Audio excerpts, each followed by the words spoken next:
Today's agenda is packed with several great panelists discussing the current and future state of our architectural industry and what it means for the future of our profession. Our initial segment touches on where have all the architects gone? Christian Ledet of Canon Design Group and David Alderetti of Austin Commercial will present this very interesting topic. This segment includes a discussion between two recent hires discussing their journey into the profession and the new normal working remotely. Our feature panel discussion topic is your new future in architecture. The panel is moderated again by Texas Tech College of Architecture alumni Chris Tisdale Rutgers, Innovation Consulting. The panelists are industry experts representing owners, practicing architects, and highly acclaimed professors from two decorated Texas universities. Additionally, Michelle Russo, AIA Managing Director for Research Practice, will present the current trends and economic challenges the architectural community is in and will face in the next couple of years as a result of the pandemic. Please sit back and enjoy our presentation, and guns up.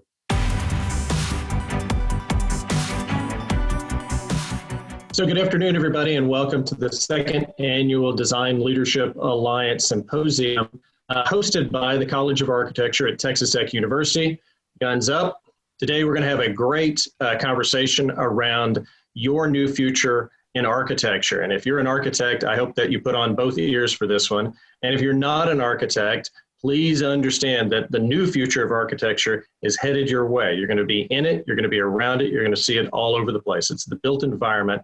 And I think it's going to be an extraordinary conversation today that we have with our illustrious panelists. We've got Dan Hart from Park Hill Smith & Cooper.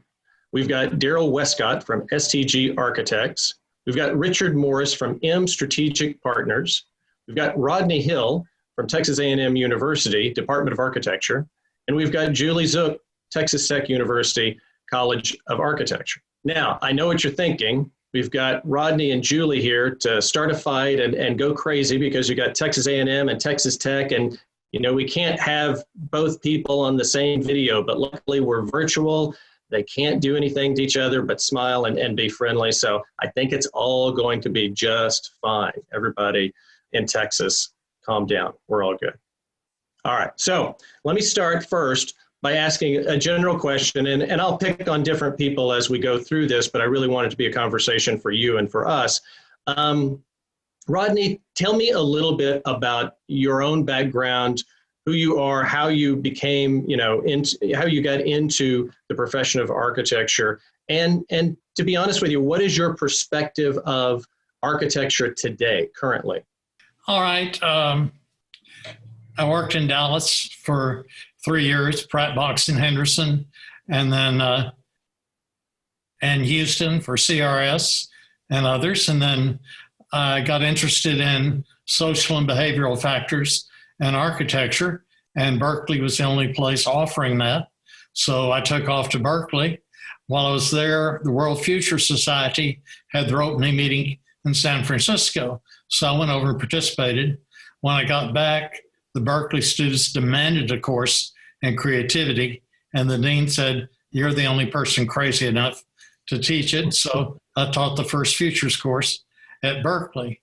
At A&M, I teach creativity and innovation and future studies in my classes. And then I'm also a distinguished alumni of Texas Tech. So I'm not going into too many arguments. I knew there was a lot about you, Rodney, that I liked, and even more now. So tell me a little bit about, being in Texas A&M, being in the Department of Architecture. You see the creative types, you see the architecture, architect types, you see the innovators of the future. What do you look at? What do you see as the current state of being for that profession today? Okay, the current state is you can't be a boutique architect in the future. You're going to have to be a land developer, a construction science type, a developer. Essentially, you're going to have to look at all those things because the world's changed. If you look at the 3+ billion people that'll be added to the earth in the next 30 years, you'd have to build 100 cities of 600,000 people every year for the next 30 years. Okay, now when you get to Texas or the U.S. only gets 134 million of those 3+ billion. So that means way down, except for 3 states, California, Texas, and Florida, and a little bit on New York. But there's 1,500 to 2,000 people moving to Texas every day. And it's like, where are they going to go? Essentially, Forbes says by 2050, Texas will double in size. Can you build every building that exists in Texas? Nobody can do the infrastructure that fast, and nobody can build that fast. And so they're going to have to innovate, come up with new building styles. The building practices of the last century won't do for the next 30 years. So you're going to have to come up with new processes, new ways. Innovation is the name of the game, and creativity. So students shouldn't be thinking they're learning a block set of knowledge and go out and practice what was done in the past. They're going to have to create new realms of construction and design and partnering, with land developers and construction firms. So, there are some people that speculate that all architecture firms, construction and land development will become one firm, in various areas, and there won't be any individual boutique architectural firms. So it's a matter of opinion there.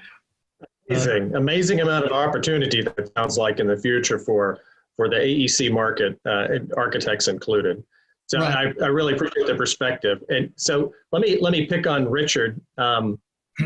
Richard, give me a little bit of your professional background and your perspective on architecture and architects, and your background, but your perspective on current state of architecture and architects. Well, thank you, Chris. I'm not an architect. I'm an engineer in background. My entire career, I've spent in the engineering world, about 40 years. So I've only had 2 jobs in my life. That was LAN and Smith Seckman Reed, where I ran that firm for a number of years, focused primarily on healthcare. I have always practiced or worked primarily in Texas, but had projects across the world. Back in 2012, I transitioned from running a big engineering company and the world of engineering to program management. So the perspective that I bring you today is really the owner's perspective, where we see our practitioners and architects and design teams, including engineers, and what they actually are bringing to us owners for us to be able to build our buildings. The perspective on the architectural world is one of the basket got turned upside down. There is so much change over just the last 12, 14 months that we really don't know what the known is. And so, there's an opportunity here. And I agree with Chris that while we all want to specialize in one area and we want to be a boutique shop, or with Rodney, we really can't do that today. And so from my perspective, from the owner's seat, it's going to be one of education and of creativity, working with tighter, limited owner funding, and how do we make the owner's budget stretch longer. I think the technology world will change dramatically, and architecture will have to embrace technology even more so than they have in the past. I think we have been in a very serious stall mode for the last 12 to 14 months. There's thoughts of pent-up demand. I think what pent-up demand means for the architecture world is how do you use your resources that you have to address the demands of an owner that is going to be looking for faster product delivery, because they're going to want to get to the market sooner. And so the business perspective, while we all like to practice design, and I certainly like to practice on the engineering side, I think the business side of architecture is really going to be coming out, and how do you partner with with our owners and our contractors to deliver those products. Yeah, I appreciate that. I appreciate that comment, and we'll that'll be one of the questions that I pose to the group a little later on, because I think it's incredibly important. So Dan, let me pick on you for just a minute. I've got a strong suspicion, Dan, that you are an architect, even though I know the answer to that. But give us a little bit of background of your profession, you as a professional, and your current perspective on what architects and architecture look like today. Yeah, thanks, Chris. I grew up in a small rural farming community in North Texas, a town of about 3,000 people near Wichita Falls, and didn't know any architects growing up. But my junior year of high school in geometry class, at the end of the chapter, it said, if you enjoyed this chapter, you might consider being an architect. So I went to our little library and looked under, those days it was card catalogs, under A for architecture. And we had one book in our library about architecture, was a biography of Frank Lloyd Wright. And I was the only person that checked that book out, I think. And 15 years after I graduated the library and gave that book to my parents. So it's in my library behind me here. That's awesome. To this day. But I went to Texas Tech, and might not be surprising since geometry is where I came into the profession, or the idea of the profession. I did a dual degree in engineering and architecture. And so went to work with the firm that I'm still with 30 years later, Park Hill, and got registered as an engineer and architect both. And I'm now the executive vice president for architecture. We're about a 450 person firm in Texas, New Mexico, and Oklahoma.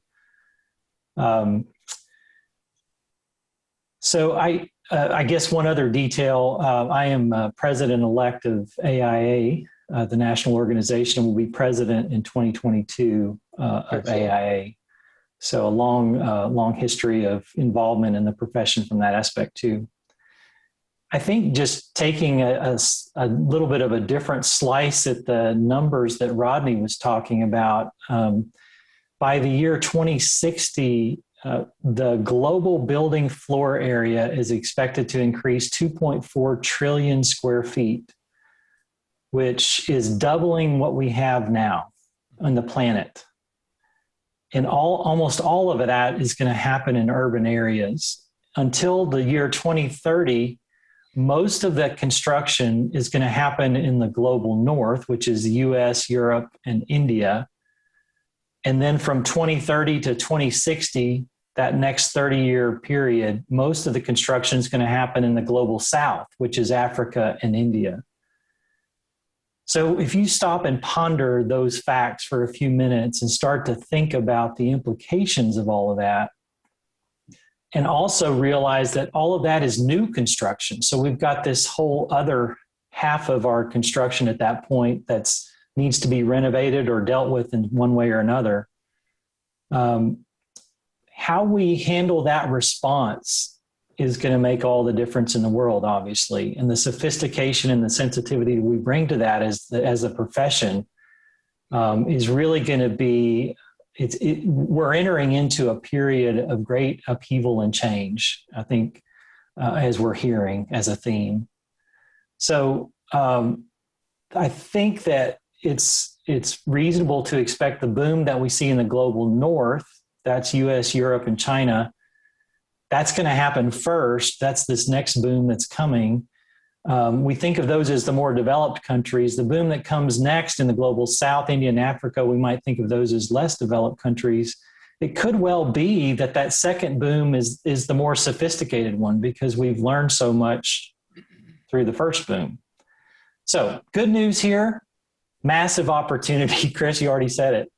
Massive opportunity. Architects are going to have a huge impact if we seize the opportunity. Are we willing, and this to me is the question for today, are we willing as architects, as a profession, to embrace change in practice, design, technology, the way that we do practice and employment? So that's the good news, lots of opportunity. Bad news, massive opportunity, which means we're going to attract all kinds of players. The venture capital community has noticed the AEC industry and is working actively to optimize now. There are 3 times more venture capitalists involved in AEC efforts than there were just a few years ago. So the good news if we seize it. If we don't seize it, we're going to have lots of people coming into our traditional sandbox. Agreed. Amazing opportunity. I appreciate the perspective on the numbers globally, and we'll come back to that as well. Julie, let me ask you the same question. Give us a little bit of background, professional history, and what you do within architecture, and then give me your perspective on architects and the profession of architecture today, the world of architecture today. Absolutely, I'm pleased to. So my original undergraduate degree is not in architecture at all. It's in English literature. And to this day, I still come to built environments like a bunch of stories. I still read floor plans like stories. Where do you go? Where do you go next? Who do you see when you go there? And what's it like? At the moment, most of the work I'm doing is in healthcare architecture and other kinds of architecture for health. And this is a really exciting area to be working in right now.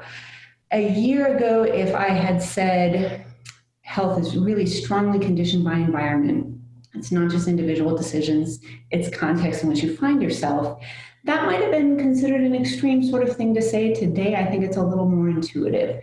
We recognize that health happens in contexts.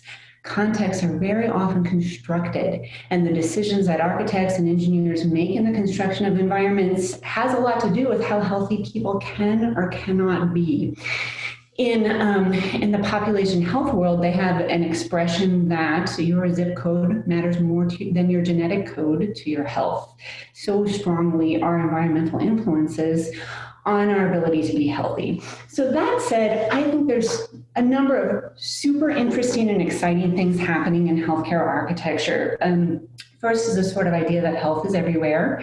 So when you stamp a windowless classroom, when you stamp a sidewalkless neighborhood, you are making decisions against the health of the people who use those spaces. And conversely, when you successfully advocate for those things, you're building the capability of people to be healthy. And I think that this discussion has gotten a little more out there. It's gotten a little more attention than it used to. That said, I think there's a couple of interesting ways where things are starting to get incentivized in practice. I'm seeing a little bit more healthcare clients wanting something like value-based design. They want to know that a design will function the way that you have promised them in response to some particular problem. It might be that they want fewer patient falls in an inpatient unit. It might be that they want easier teamwork situation for care teams. It could be it might be that they want better energy performance. And so there seems to be a greater demand for value-based design. I personally am interested in whether this might become a situation in which we might start to have value-based compensation, where maybe we actually start to incentivize, or clients start to incentivize part of compensation being delivered after the design performs as promised. It sounds harsh, but the upside is if we did compensate that way at all, even through bonuses, wow, would we get to the heart of some problems quickly. We'd get real curious and real rigorous really fast in conjunction with our clients. So this is an idea that's out there that I think is interesting. And the idea that rides along with it is that data is a form of representations with which architects need to become more comfortable. This is just the healthcare industry is producing terabytes on terabytes on terabytes of data. And actually a lot of our own software programs inside of architecture are as well, and they are ships in the night at the moment. And I think we need to start to design ways for those two huge bodies of data to talk to each other. That's incredibly interesting, Julie, and I love the story telling sort of background that you come to this with, because it's a, I think architects are storytellers in different materials, and the canvas is basically, you know, the globe. And if you look at most of our colleagues in corporate America and high tech America, you know, from Silicon Valley to the financial district in Manhattan, you see a lot of conversation around customer experience and storytelling around that customer experience. And I like to think that architecture, you know, had a hold in that many years ago, but the ability to tell that story and to Dan and Rodney's point, to tell that story globally and in different languages and into different people and cultures, I think is going to be more and more important. And in the connection to the high tech, and with that sort of segue, I'm going to ask Daryl to come in and tell us a little bit about your background as an architect and with STG and your perspective on current conditions within architects and architecture. But I know you've got a deep background working with those high-tech clients as well.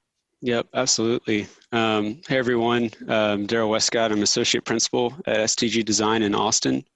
I graduated from Tech in '03 and immediately went and worked for Perkins & Will for about 4 years before moving to Austin and working at STG Design.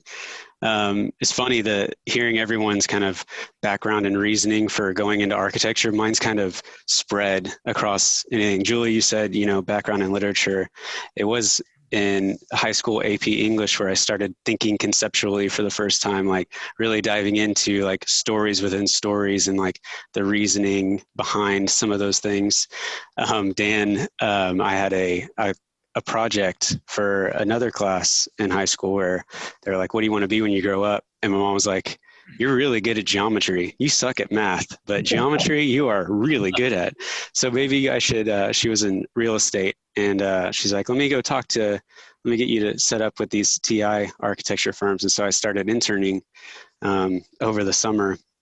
And it really wasn't until I went to Texas Tech where I realized the home that I was in, and getting to what Rodney was saying, like the behavioral science behind kind of memories and place and sense of place. It wasn't until Texas Tech where like that conceptual thinking and then my kind of memories of my house and how I really latched on to that sense of place and how it kind of transformed who I was and helped shaped kind of behaviors and path where it finally like melded. I was like, oh my gosh, like the built environment, how much of an impact it has on someone's trajectory and life and experiences. That's where it really all kind of came together for me. And I think back to the kind of question, the future of architecture, there is so much data and facts out there of the explosion that's happening. And I think it can be scary at times, but there's huge opportunity, right? All of this technology that is being developed, just within that, the exploratory opportunities that architects have right now to just test and figure out how this technology, how it can leverage the data that we use to determine design decisions and the data that we use to determine the health and well-being of people that occupy a space.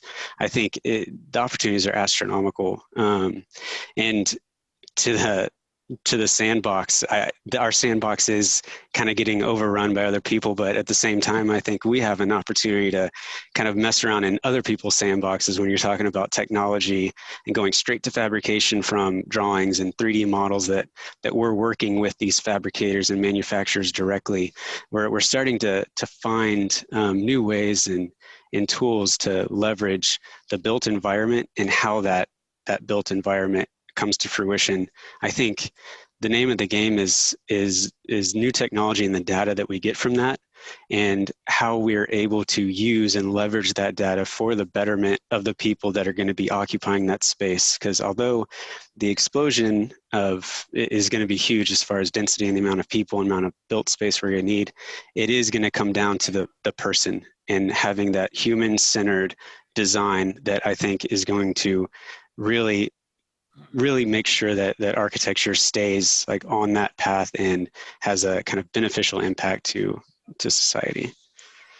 Absolutely. No, that's incredible. As you were talking, and Dan, you were talking about, probably disruptors and competitors from the outside in our market. Anywhere from 5 to 7 years ago, I was having innovation conversations and strategy conversations with our colleagues in the heavy industrial space. And I mentioned, the name that we all know, Musk, at the time talking about digging holes in the ground and being, in essence, a direct competitor for a very traditional and well-established, group of engineers and contractors out there.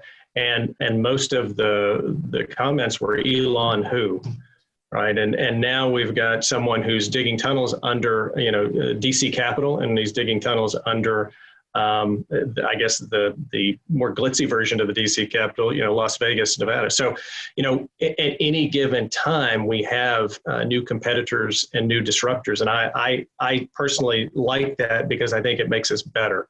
But there's an awareness to that, to your point, Daryl, and there's a human-centered design and a people-first culture that we need to really think about and keep in the center of our mind as we tackle this huge explosion of opportunity. So let me ask the panel, and Daryl, I'll start with you, but please everybody jump in here. I'm going to use the C word, COVID, right? Because how can we not talk about 2020? And in my world, I think about the Spinks Tyson fight many years ago, where Spinks said, "I have a plan," and Tyson said, "Everybody has a plan until they get hit in the mouth." Well, 2020. I don't know about the rest of you, but it felt like I got punched in the face and the nose and the back of the head and the ear and everywhere else. And luckily, we're all still standing. But when a year starts out with murder hornets, who knows where it's going to go, right? So with COVID changing so much globally, not just in the U.S. and not just in our industry, but architecture included, where do you see the biggest changes coming sort of in waves probably from COVID? And Julie, you spoke to this to a certain extent in healthcare, but where do you see the biggest changes now and probably in the next 5 years and maybe even in the next 50 years from just what happened to us all in 2020? Yeah, I think so. Initially, it's people's understanding now and perception of the built environment. Before, they might not even been thinking about the space that they're in. They're thinking about the kind of events that are going to happen in that space. But now they have a better understanding of how that built environment can impact their health and safety. And I think so. Just off the bat, when we first started talking about this, and a year ago when it first started hitting, everyone's, kind of throwing out their, what they think is going to happen. And still, based on our research, half of the people that are, they don't know what they're going to do yet. They still don't know. And they're kind of just waiting and seeing. And I think in my mind, it goes back to what we were just talking about. It's going to be based on the people, right? A company that wants to move into their office space is going to base it off of, their company culture, first of all, the psychology of their employees, and making sure that they feel safe to go into that environment in the first place. And then there's, the science and information that's out there. New information comes to light. People are going to assess and reassess, and then the budget.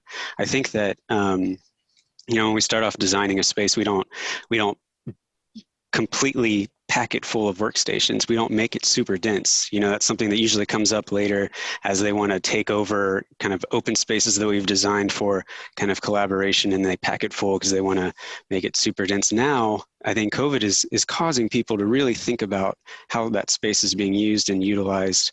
And so right at the beginning, back to what I was going to say, is it's like, maybe guys, this is a good thing, right? Maybe now they won't make us put all these workstations in here, and we can keep the design like as intended. And I think we're having more elevated discussions with our clients, more informed discussions with our clients when we talk about how people are going to interact in these spaces. Now they're really like hearing and listening and kind of following, asking more pointed questions. So that's in my mind, just generally speaking, I'm really excited about those kind of what conversations we're going to have, and the way COVID has forced those conversations to happen with our clients. Excellent. Chris, I would tag on to Daryl's point. One of my observations about COVID is the phenomenon of it being an accelerant. So maybe the most obvious example is remote work. You know, we're a 400-person firm, 450 people. We decided on a Tuesday it was time to go home this time last year. And by Friday, we were home. We had everybody home. If you had told me 6 months before that that's what we were going to do, we would have planned for 6 months and had 4 task forces to work it out, you know. And so we didn't know how nimble we were. That's been really interesting. But I think the reality is I saw figures from Gallup before COVID, something like 43% of the workforce was working all or part of their time remotely. So we were already headed here, right? But COVID just said, hello, you thought you were going to move slowly. And so I see this as an accelerant in probably having impact in a lot of other ways. I think if we look 50 years out, and it's I think will happen long before that, but if we look longer term, and we think about what we traditionally offer as architects that has value, our professional services, and you think about them in terms of Maslow's hierarchy of human need, you know, that at the baseline is just surviving and shelter and food. And as you move up in the pyramid, they become higher level brain activities. And I think if we look at our services like that with construction documents at the bottom and the real brains work at the top, I think what COVID is going to do is, and we were headed this way anyway, is pushing our services toward the top of that pyramid. And that we're going to have to demonstrate our value through the brains work that we do. We've been talking about the sandbox, and the implication is that we have, as architects, a sandbox, and we're trying to put walls around it so other people can't come play in it. And that's understandable. But I think what we're really talking about, and I think Rodney alluded to this earlier, is welcoming people into that sandbox that have expertise we don't have and collaborating with them and thinking bigger about what our services could be and the value they could provide if we'll align with those that develop, with those that bring venture capital, with those that have ideas about land use, you know, and behavioral development of people and what's best for communities. I think thinking bigger about our traditional services and thinking about us moving up in that pyramid is something COVID has accelerated but didn't cause. I think it's just made it more rapid. Well, the thing that's happened with COVID is the carbon monoxide emissions have gone down, you know, all across. And then there's companies that are doing holograms and avatars and all sorts of things. So you can literally have a conference table with avatars there or as a hologram, or you can appear as a hologram in front of a group. And so it helps hold down, you know, the transportation. It helps hold down, you know, all of the, you know, downtown. That's an unfortunate thing with a lot of office buildings, you know, and especially in New York and places like that are going vacant because of COVID. And people are working from home. But anyhow, it's a positive thing and lowering carbon emissions.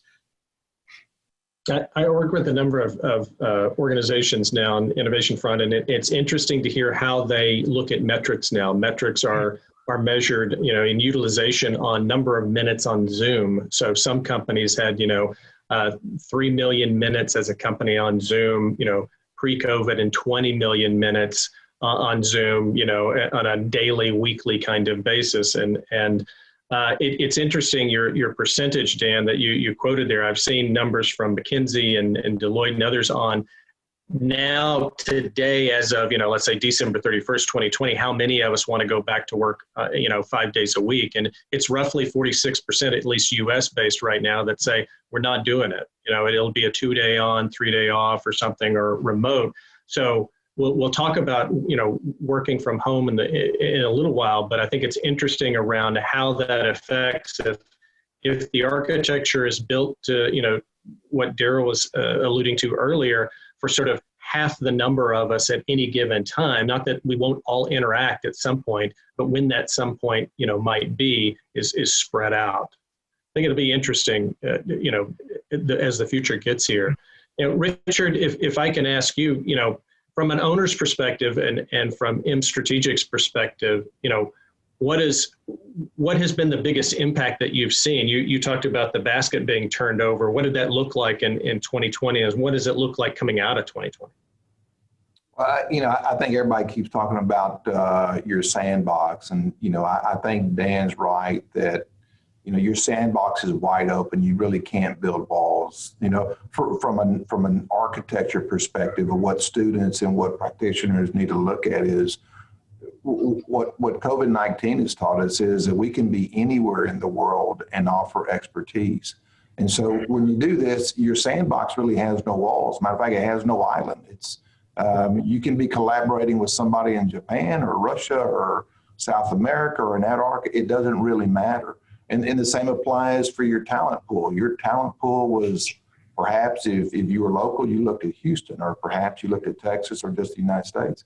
Today, your talent pool is worldwide. And I think that's an exciting opportunity for an owner who's trying to get the best talent to drive innovation in healthcare or drive innovation in occupant density or non-density. So it's an exciting opportunity for architecture right now. It's interesting. There's a great cartoon out there. I'm sure it's on LinkedIn and then it's been in everybody's email box, but it shows a number of us in, a corporate glass box somewhere talking about our 5 or 10 year digital transformation strategy. And there's a giant wrecking ball right outside that says COVID-19. And to me, that is, to Daryl's point earlier, that's opportunity to some and it's scary to others, and it's probably disruptive across the board to all of us. Julie, weigh in here and tell me, how do you see COVID, especially with your background and you're working in healthcare and healthcare architecture? What does that look like, as COVID rolls through and it's not just COVID itself, right? It's the uncertainty that comes with that and what that looks like as we power through that in 21 and probably beyond. I want to start with the simplest possible response. I think we all want windows that can open everywhere. And I don't know where they went, but I do think that we should bring them back. But from there, we can kind of walk backwards into designing spaces that can evolve a little bit better. And one of the things that's interesting for me, because I teach studio, is trying to find that point where we design something that's really beautiful, but is not a jewel box that's constrained to one particular use that's maybe time limited or limited to particular situations. So, some of my future studios are going to be looking at laying out a really beautiful column grid, not 30 by 30, maybe something a little more special, and programming it once as a primary care center and programming it again as a very beautiful house. And so searching for those solutions that have a beauty that's really particular, but they also have the ability to have a long life and to evolve. And I think that this is a little bit the kind of thing that needs to come more into our thinking about sustainability. And it's not just more efficient gadgets, which it is a lot that, but it's also a different way of thinking about what is meant to be the life cycle of architecture. I do think that we are seeing people wanting more flexibility in their buildings right now. So for example, I'm sure Richard is aware that a lot of people are doing their healthcare visits through telemedicine, which a year ago was reimbursed differently. It was more difficult to be reimbursed for it. And now there's something called pay parity, which is pretty true, that there's better parity. So the hospitals are holding a lot of real estate for a function that people aren't showing up for. And then they're also wondering, well, how do we house the telemedicine thing? And what are the sort of different points of digital interface? So I think the idea of getting at flexibility not just as something that's kind of a generic and ugly box that you could sort of use in different ways, but something that actually has some architectural qualities. I think it's going to be important, not just in healthcare, but in to architecture in the 21st century more generally. That's really interesting. Let me pull on the telemedicine, if you will, thread and return back a little bit to the workforce, the global workforce that we have already in the AEC and the architecture and engineering design community, but also our clients who are now working from home. Tell me a little bit about how you work, and this could be, frankly, Rodney and Julie, this could be how you work with students in today's atmosphere and going forward. But how were you able to, with STG and Park Hill and M Strategic, how were you able to go, like you said, Dan, from a Tuesday to a Friday, and we've absolutely turned on work from home, and I'm sure on Monday morning at the office, it ran perfectly smoothly and all the technology lined up and all your CAD and BIM and everything was super smooth. But talk to me a little bit about, frankly, how you guys do your job, collaborate, not just amongst yourselves as colleagues, but with your clientele now. Well, with the students, I've found they'll ask more questions if they're a big class online, because if they're in a class and others are looking at them, they're more hesitant and feeling embarrassed. But if they're online, that knocks that away, and they'll ask questions. I mean, I've had them go 30 or 40 minutes after the class is gone, just answering questions and stuff. Interesting. And one thing you mentioned earlier about healthcare and design, Roger Ulrich did all the major research on it, but he had views of patients over landscapes, out gardens, patios.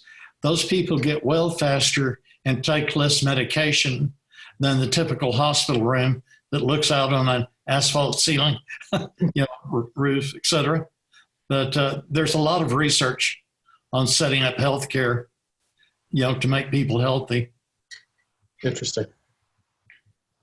That technology and that telemedicine, there's two sides to that screen. And I think Julie would agree with this, that there's the patient side of telemedicine that you want them to get the information, to get the treatment, and to heal better.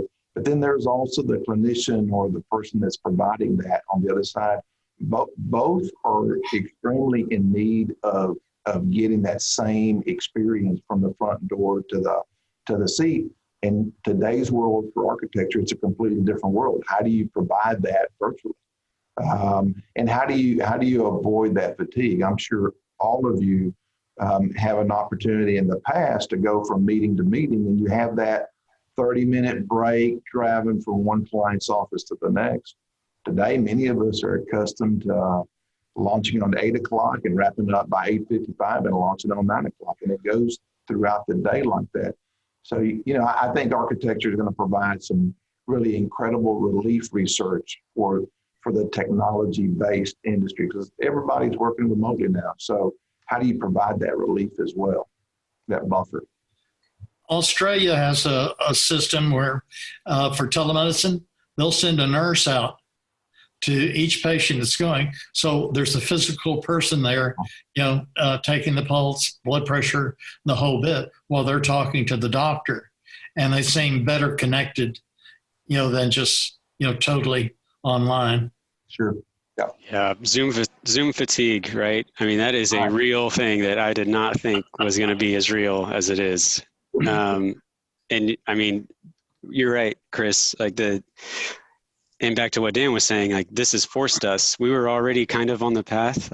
We do, STG annually has a better board that we do where everyone kind of does a poll and just trying to push the firm in the direction that, the culture, everyone wants it to go. And the 3 top things were diversity and inclusion, workplace flexibility, and health and wellness. And this was before COVID, right? I mean, this was something that we were supposed to work on 2020. So we've been kind of working our way, but slowly. And then what Dan was saying, I mean, like it's really forced us and just really accelerated how we were going to do that. And so we were scrambling at the beginning of how to make this work. And we're still, I mean, when we're in the midst of designing and we need that brainstorming session, that's when we're like, all right, we can't, this digital kind of interface is really messing with me. Let's go to the office, 6 feet apart, the biggest conference room we have, and let's sketch some stuff out. But we are like really exploring and experimenting with different types of softwares and mediums to get that kind of brainstorming session digitally as people are working through. And now it's all hours, right? People, like half of our office is like early birds who get up at 6 a.m. and then they kind of trail off at the end. And there's another half that's like up till 2 a.m. just working still. So it's offered this flexibility. And the other interesting thing about that is that because they're not in this box of time that they're forced to like work, or not forced, but that they perceive they need to be working during this time, it gives them, I think, more opportunity, and it allows them to be more creative in some aspects. So this kind of flexibility, I think, I'm always trying to spin it, right, to make sure that everyone's looking at the positive and like, this is going to be great, but I think it really is offering that type of flexibility. When we're talking about clients and how we're interfacing with them, it's the same deal. Is like, what is the best digital tool in which we can kind of explore with them and bring them into the design process and how to make a digital whiteboard work. Chris, we've talked to you about this a lot, right? Of what's the best way to get a client with us. And there's a lot of options out there now. It's forced the other industries to ramp up their development on everyone is going to need this. And so there's a lot of players out there trying to figure out the best interface and tool to use. And so it's an exciting time to get that type of interaction going. But we still need that, because Zoom fatigue is real. We still need that human interaction. It's like more than ever, it's become more apparent. Yeah, if you ask just about any architect, I think we would all be of one mind to say that 100% remote work is not optimal to do architecture. And I think the biggest thing we were worried about coming into COVID, and I think rightly so, was this, what Daryl's talking about, this face-to-face interaction of collaboration that just hard to do that digitally. Some amazing tools have been developed, and I think that's going to continue to develop. I think there are actually ways we can collaborate digitally much more robustly than in person. So I think that maybe is less of an issue than we thought. But to the extent that it's true that 100% remote work is not optimal, one of the things that I feel like COVID has taught me is that 100% office work is also not optimal. And so I think what we are coming to, and certainly it's not original to me, but I think we're all sort of collectively feeling, is there's some kind of hybrid that's going to be better. And that's going to vary depending on personality type, depending on the role that you serve in the firm, depending on what your client's needs are, depending on the progression of where we are in the project, all of that. And finding that balance for every person in every firm is going to take a lot of work. But I think even more of a perplexing problem than collaboration, I think there are some digital tools that are going to help us there. I think the thing we still haven't figured out adequately is the unscheduled interaction that turns out to be much more important than we thought. Seeing somebody in the hallway on the way to the coffee pot, sharing an idea, that's stopping by somebody's office where they got something pinned up. It's that spontaneous interaction. You can't schedule that. Going to lunch with somebody to get to know them. And so the people that have known each other for a long time and work together can collaborate pretty seamlessly digitally. But bringing a new person onto the firm that doesn't have any background or knowledge of the people around them, it's much more difficult. And I think it's because of that you're not familiar with the milieu. You don't know the sound of the place. You don't know the quirks. You don't overhear somebody talking to their spouse about a sick kid. That's the kind of stuff that we've lost, that's missing, that we're going to have to find ways, I think, even in the new normal, where we schedule time to come collaborate at the office. There still has to be that unscheduled, spontaneous time, I think, to really be as rich as it used to be. There's no KPI, there's no metric, there's no formula for serendipity. And if we're inundated with uncertainty, it's each other, so many of us together, who just past that point, right? And even though we're a lot of handsome and beautiful faces on these Zoom screens, sharing, there's something about that camaraderie and that serendipity of seeing something, hearing something, doing something with others, where, the spark goes off and we go, wouldn't that be, wonderful to do? And you explore that, as opposed to exploring sort of things somewhat in a vacuum of your own mind. Richard, please. No, I was going to say that I was raised in the world that taught me that the design world is a relationship-based industry, both architecture, engineering, whatever it might be. And I think Dan is spot on that it's just that spontaneous conversation that you need to have with your colleague. But also, as the new architecture leaves school and comes to the market, to the workplace, the aspect of mentoring those young people. I was fortunate and had 2 or 3 mentors in my career, and really made a huge difference in my life. And that's a challenge that we all have to figure out. And how do we build those relationships with the younger architects that are very used to texting and FaceTiming and all that, but getting that relationship-based collaboration and mentoring to teach them the crafts that we've learned throughout our careers. Ultimately important. That's a great segue, because I wanted to ask you all about the workforce of our future, of this industry's future. And I don't, you hear a lot about millennials in the workforce. They're probably 50% of the workforce by 2020, I believe was the metric, or the percentage. But millennials get both the good and the bad, and mainly in my humble opinion, it's because they're so large. There's a lot to talk about there. But one of the metrics that I've seen in the past is, and I think it holds true, is that generation itself, roughly 91% of that generation stays only 36 months at any given job. Mm-hmm. And as most of us in our careers, probably, they're looking for, purpose, and they're looking for innovation. Those, and all those surveys that you might see, those 2 things sort of come to the top, right? And it's not that any of us aren't looking for, innovation and purpose in our careers and lives, but that seems to be sort of the fulcrum to keep them. I wonder, in our profession, to Richard, your point, Dan, yours, and others, around us being a relationship profession, we're mentoring. We have a very deep internship tradition of building up one another. If that holds true for millennials, and Gen Zs will be different. And if any of you have a child that's 0 to 7, alphabet started over. Now we have alphas again.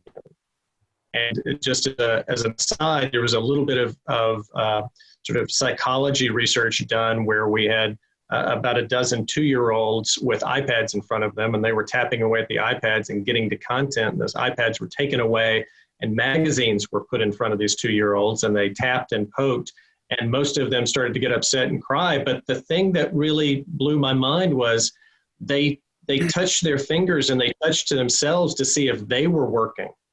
It had nothing to do with the medium.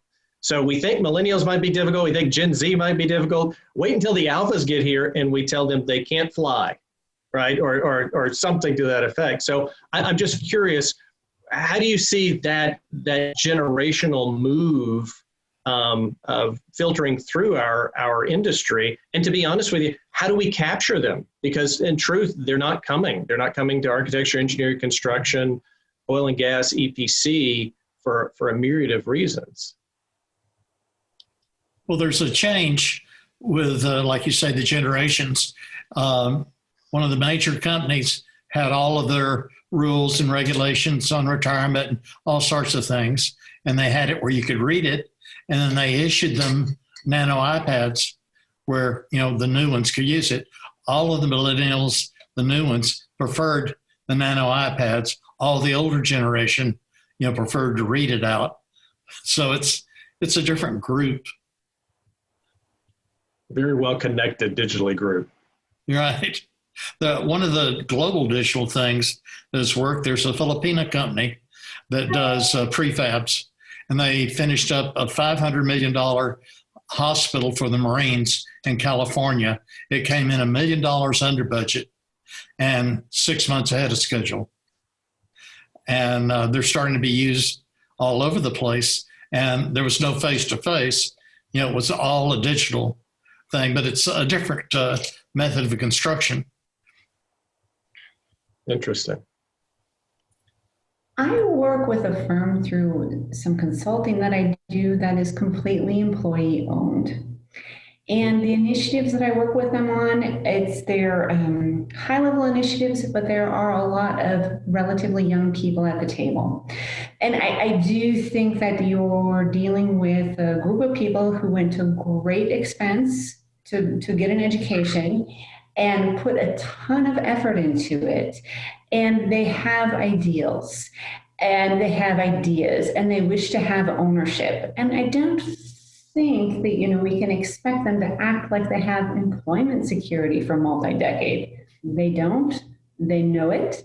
And so I think, it's a good time to start building them as leaders because they have the capacity. They don't have some of the detailed knowledge of the day-to-day workings of the industry. That takes a long time to build. But they come out of school really prepared in certain ways. And then, sometimes they're put, they're not brought to the table. And so I think there's ways to bring them to the table financially, and get them vested in organizations and bring their skills to the table while they're still really fresh. Interesting. Yeah, that's along the same lines. STG just transitioned to an ESOP. We're founder owned. DeWitt Gale retired a few years ago. The G, Jack Tisdale and Jim Sussman are still here. Jack is, slowly coming to retirement. Jim just walked by my desk a second ago. So they're transitioning out, but they made the, great decision to transition to an ESOP. And the amount of investment from everyone, Julie, to your point, we've got a lot of young people here who are, actively getting involved in decisions that are going to set up the firm for the next 40 years. And the passion that is behind all of their ideas and initiatives that they want to put forth is just coming to fruition. And I think to your point, there is a lot of passion there. And I think that we allow that passion, we figure out what the passion is and allow them to kind of explore and test and follow that. I think the other aspect is we are becoming more and more engaged to these like tangential industries that allow us to explore different aspects of the designed environment. And the more we do that, the more we have kind of exposure to like the tech industry and how they go through ideation and how they kind of explore and test ideas like from a software company standpoint.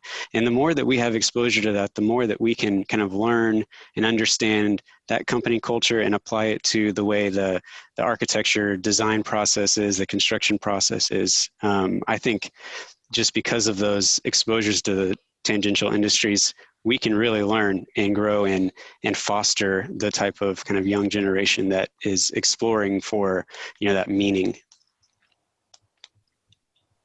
Chris, I think you're asking at least two questions. One is, how do you attract future generations to the profession? And the other is, how do you keep them engaged at an organization over an extended period, more than 36 months? To the first question, I would append to Julie's comments and just offer thanks to Julie and Rodney both for making two schools of architecture great places. And I think the first thing is we need to fully appreciate how valuable an architecture education is. I think that's the first step, is to know that what we are equipped to do is phenomenal. Design is a superpower. I mean, it is a phenomenal set of skills to have. Here's the rub. We think they're only valid to make buildings, that skill set. They are valuable and relevant well beyond making buildings. Now, making buildings is a great thing, and we need to keep doing that. We've got a lot of buildings to make, to keep up with what our world needs, and we've got to do it well. So we need good architects to do that. But that skill set is applicable well beyond. It's to any wicked problem that society faces. And I think with the American Institute of Architects making a concerted effort to focus on systemic racial inequity and climate change as the two areas of focus for the organization in coming years, I think what we're trying to do is to say, we've got to reframe the domain of the architect. We've got to reframe the purpose of architecture. And I think that's one of the things that's a threat to our profession. If we aim too low, if we insist that architecture is about designing shiny baubles for wealthy people on the edge of communities, that's a recipe for obsolescence. But if we're saying we want to be right in the middle of the biggest global threats, the biggest global challenges that there are, and we can address those significantly through the built environment, now we're starting to talk about a cause, a movement that future generations are going to want to be a part of. And so I think the biggest thing is appreciating what we have and understanding the value of what we do and how we think, and helping ourselves understand how well beyond the traditional boundaries of the profession that we could actually operate. And by the way, this is also where we find all of those strategic partners and alliances with other disciplines and other professionals that we can really make things happen. We know how to convene groups of experts too. That's another part of that design set that really powerful. Right. No, I completely agree. I jokingly say I'm a recovering architect in a 13-step program because 12 is not enough, just because I love it so much, but I don't do it. I don't get to do it. But the one thing that I think resonated with me so much about architecture and being an architect was being able to connect dots that not everyone sees. And I personally believe that's a superpower. And today, I work with a number of companies from IKEA to Exxon around, their innovation and their next thing in the world and their next business and what they're going to do, and connecting these disparate dots. But the architecture, the built environment, and that sort of superpower is always pushing me forward to see, as clearly as I can, as clearly as any of us can, what's coming next, which leads me to my next question. And Dan, you talked about biggest threats and biggest challenges, and we talked early on about biggest opportunities, just the scale of the opportunity that we're dealing with. But I would ask each and every one of you just to give our audience, what's the biggest opportunity that you see coming? And to be honest with you, what's the biggest risk to architects and to the profession of architects that you see coming? What should we really be looking out for that's going to be the next sort of punch in the face? Well, what we need to do is focus on creativity as initial part. IBM sent out a questionnaire to 3,000 CEOs. 88% of them said it should be incorporated in every curriculum in the U.S.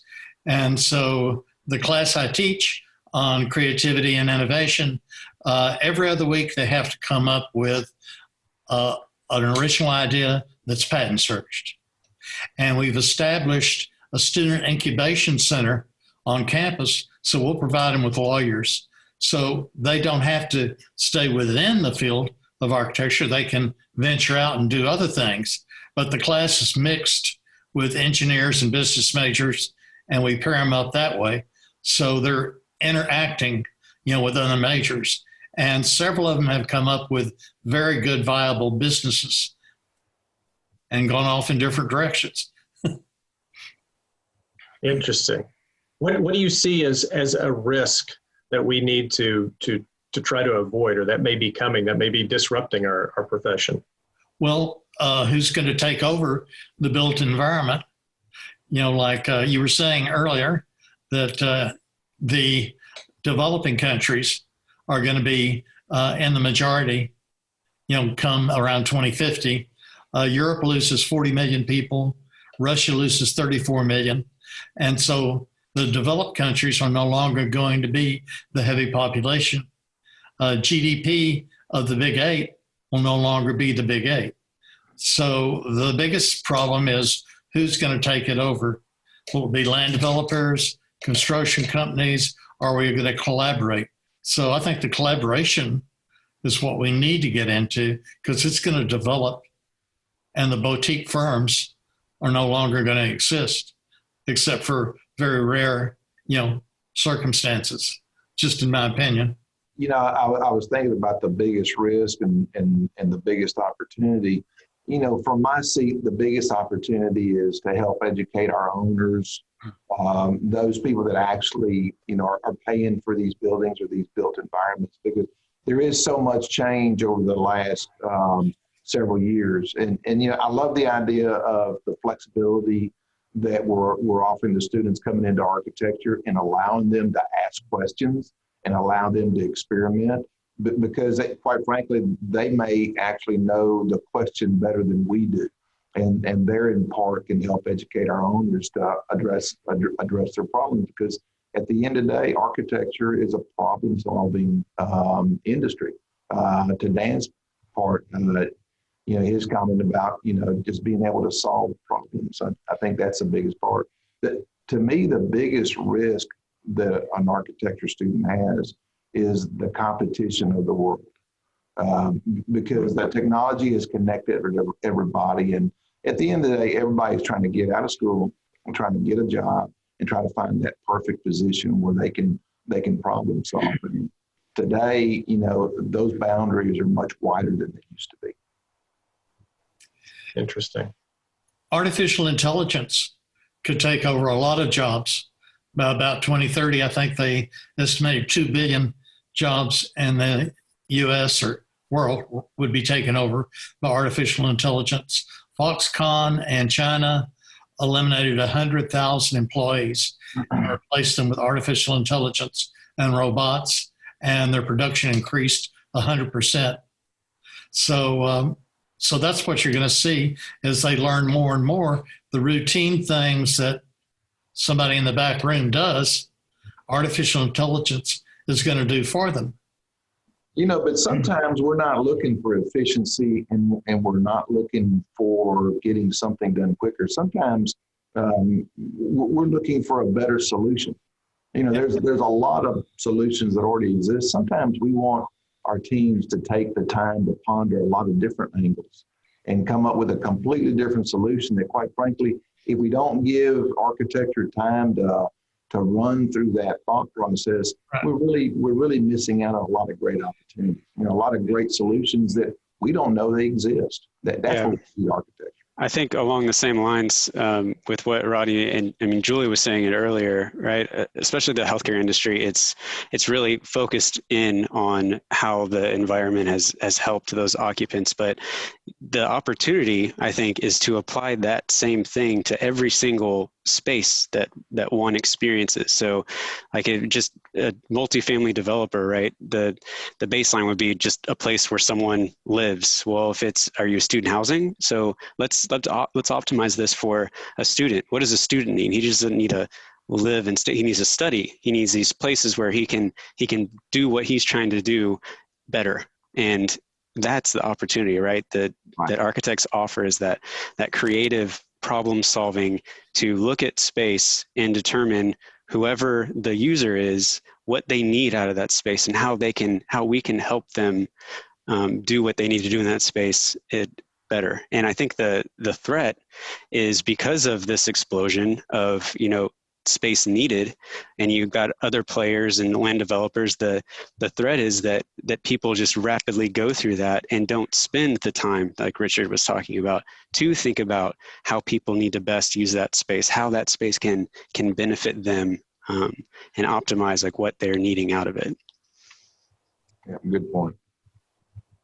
Yeah, I think it's interesting. You know, we haven't honestly spent a lot of time talking about or even referencing technology, because it almost feels like, you know, a year ago we would have said, well, we need this thing to work and this thing doesn't work, and we need, you know, more BIM and more this and more that. And it's almost as if we see it now as a profession, not as an overhead or as a tool, but as a way of doing and creative that experience. You know, Rodney, to your point, AI, you know, what AI somewhat looks like in the world of architecture is generative design. And I would argue for it versus against it as one who still is in love with architecture. And it's because almost of everything of Dan, you started out talking about your Frank Lloyd Wright book that you looked at when you were in school.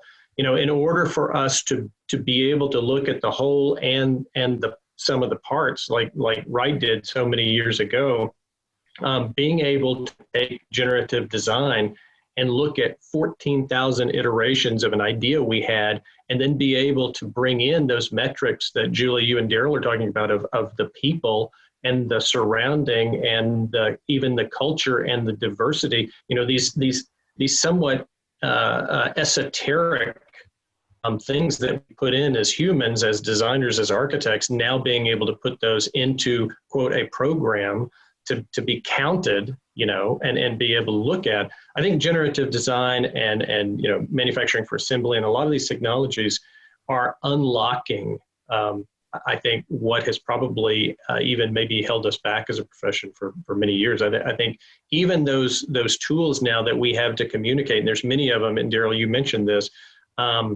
a lot of the tools out there, like the murals of the world, just to name one, is a tool that is aimed at our profession and helping us, because it's all about visualization. It's all about trying to convey experience over zeros and ones.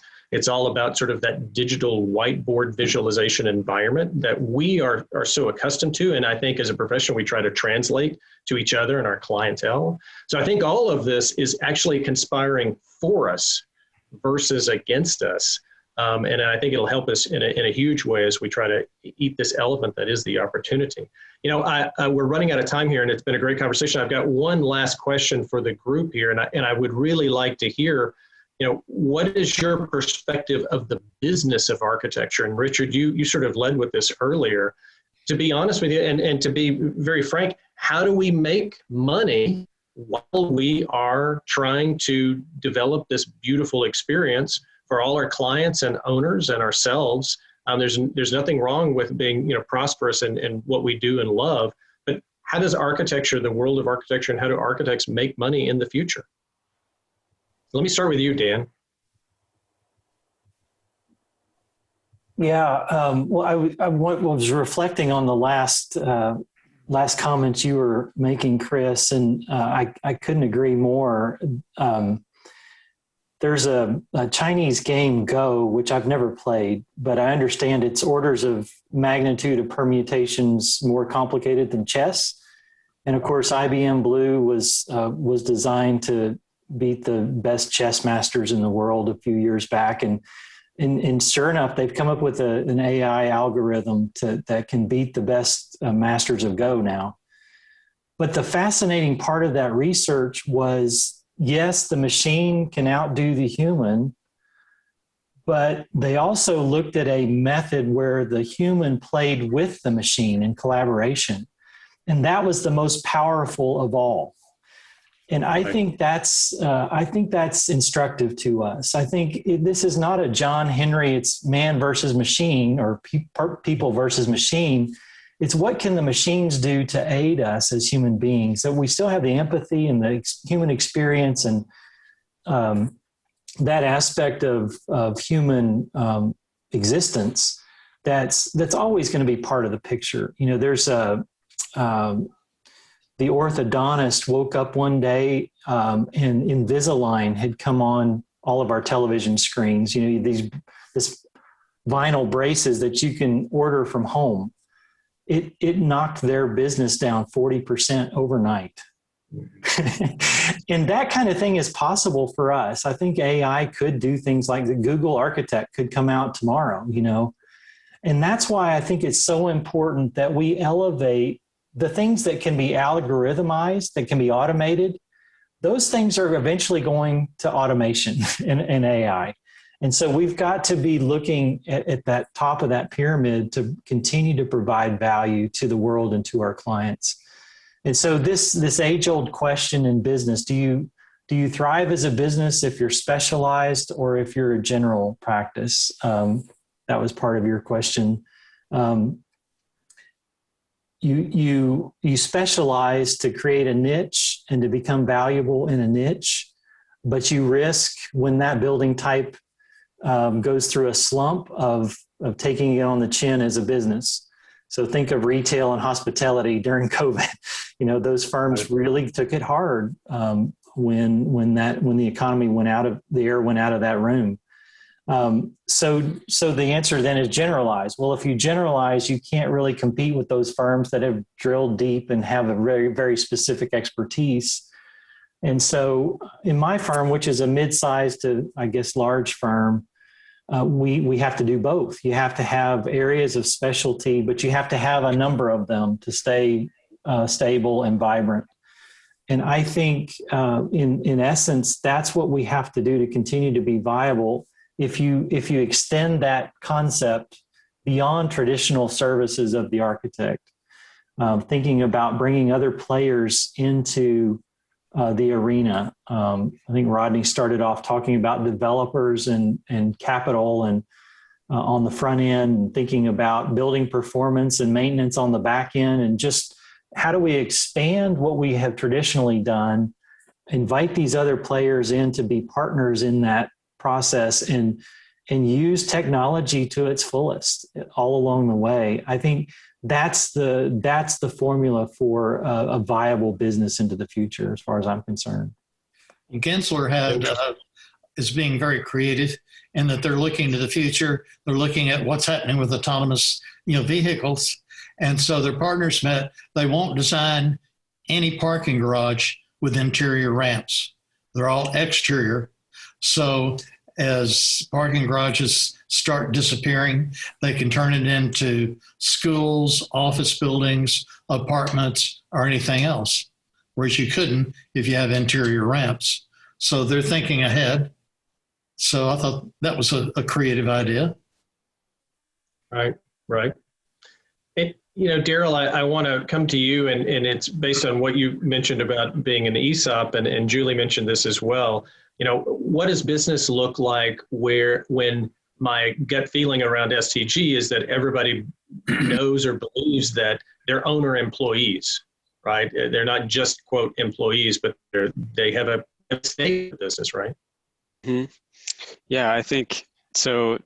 Can you clarify exactly the point, like the question you want me to answer? Is it the... Sure.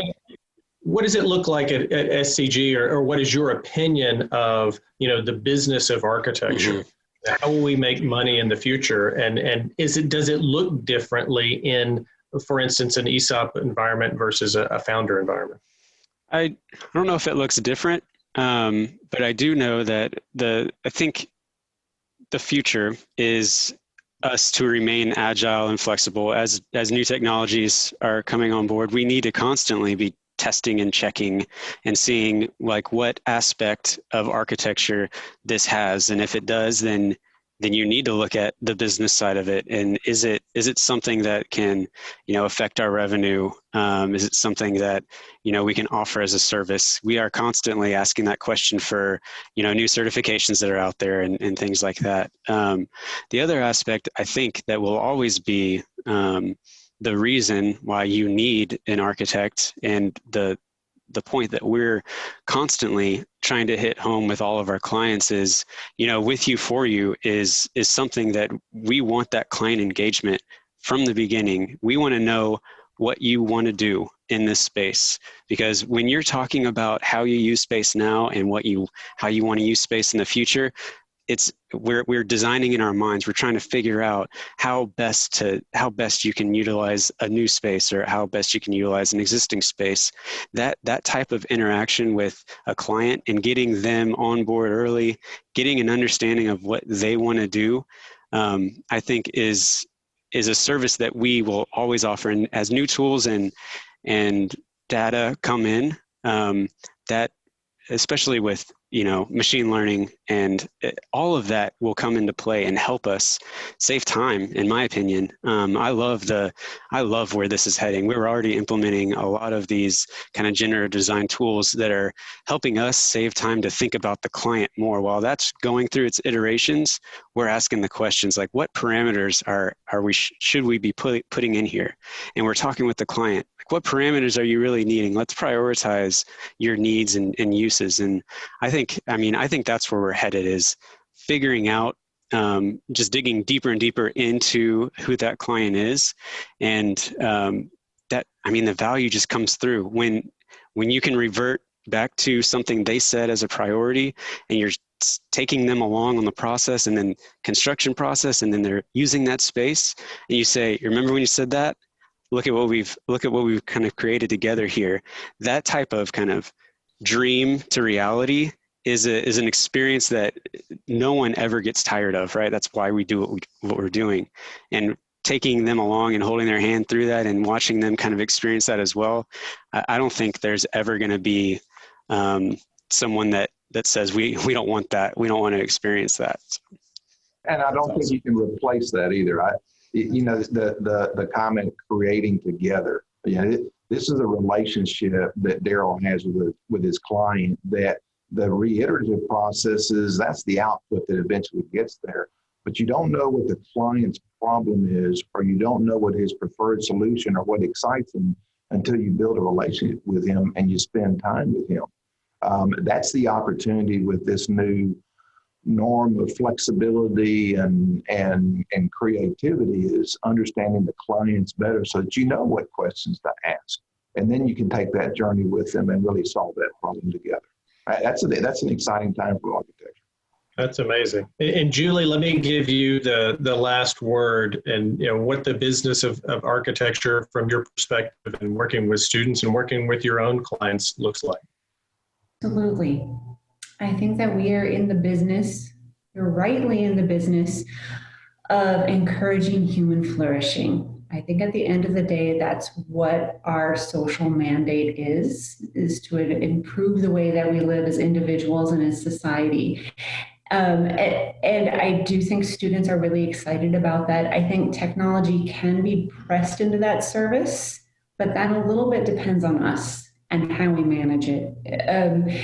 I also think that, and I'm not scared of AI, not yet.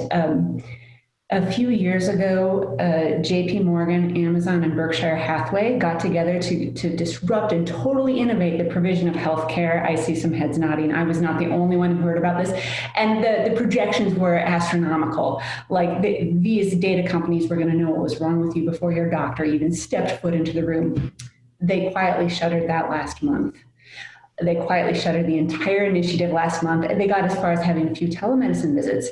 There is something architects are really willing to do, like doctors, that has to do with working between a specific situation with a lot of players that are not going to be replicated, whether that's part of the material environment, the site, the social group you're working with, the geographic area, the specific needs of the moment. That AI can never quite take on all of those factors, so there's always something we're doing working between a general idea and a really specific situation, and there's nothing out there but the human machine that can do that yet. That's awesome. Thank you so much. So Rodney, Richard, Julie, Dan, Daryl, thank you so much for the great conversation, great information, and your participation in this year's symposium. It was fabulous. I'm humbled to be a part of it, and I thank you very much for your participation. Hi, I'm David Alderetti. I've been asked by DLA to reach out to Kristen Leday.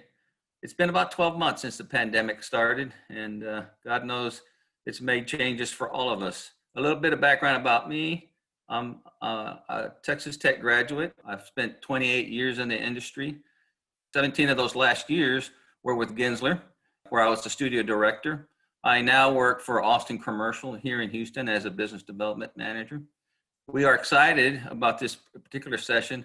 We're going to talk about where are the architects. We're going to talk about how the pandemic has affected Canon Design and the interns that they've been hiring.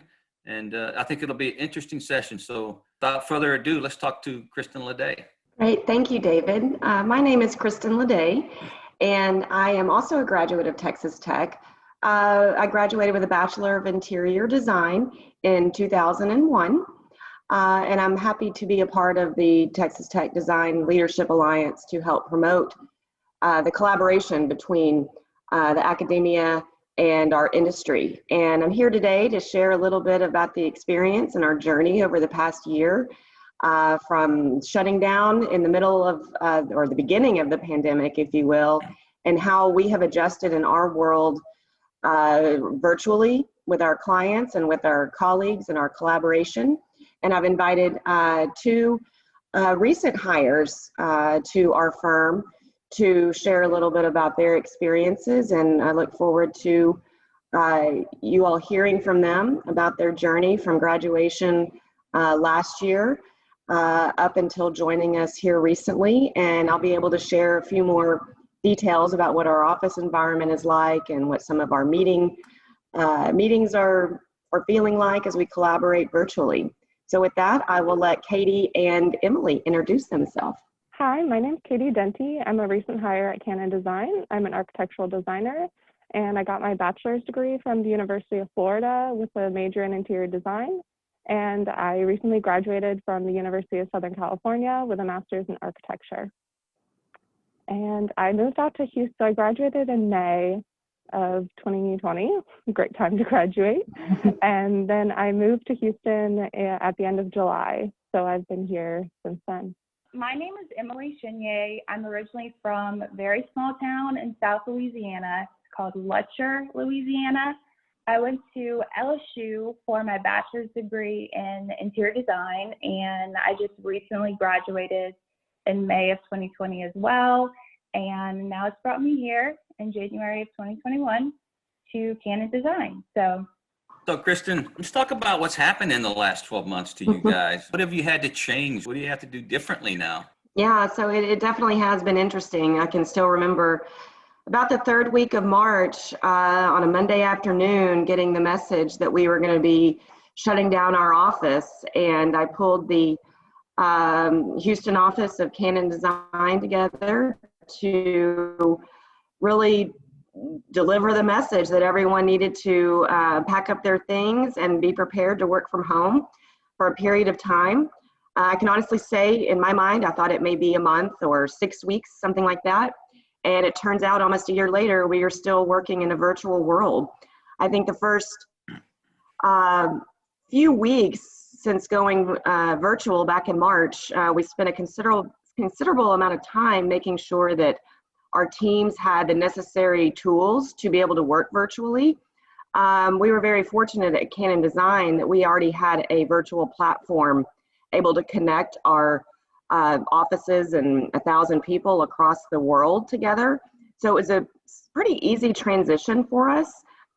We began exploring a variety of platforms to connect virtually and also learn how to communicate with every single one of our team members on a regular basis. That was something that we wanted to make sure that everyone was adapting, that everyone was able to continue working with their clients on a regular basis.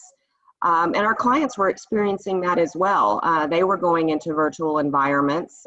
We moved through a variety of platforms such as Teams, GoToMeeting, Zoom, and just really trying to understand how to present ourselves and have good conversations with each other along the way. If you were to see our office, it really looks like a stamp in time from last March when there were still a few coffee cups sitting on the desk thinking that we would return very soon, and that really wasn't the case. So our office currently is still predominantly empty. We are not strictly all virtual right now. We encourage team members, if they feel safe to do so, to come into the office for a collaboration style meeting, or if that's where they're comfortable with their technology, to be able to work efficiently. It's been an interesting transition of how to collaborate and design together in a virtual environment. I think one of the challenges right away was to be able to, we couldn't walk over to someone else's desk and talk through a quick sketch idea for a design problem that we were facing. We had to typically at the beginning schedule a meeting with each other, talk through, share our screens. And I think over the past year, we've really adapted to quick screen sharing, pulling in 5 or 6 team members very quickly to talk through something, and then everyone can get back to work. So we went through some phases where we were very deliberate in meeting versus meeting at the spur of the moment to talk through things. So it's been a change, but I think a lot of our team members are actually adapting fairly well and are finding themselves very efficient during the process. So what I heard, from some of the other panelists was, which was interesting, is that everybody was moving that way. This just kind of pushed them over the hurdle, right? It looks like maybe some of this is going to stay. I'm sure it's going to stay in place moving forward. Correct? I think it will, and I personally can see probably part-time working from home and part-time coming into the office.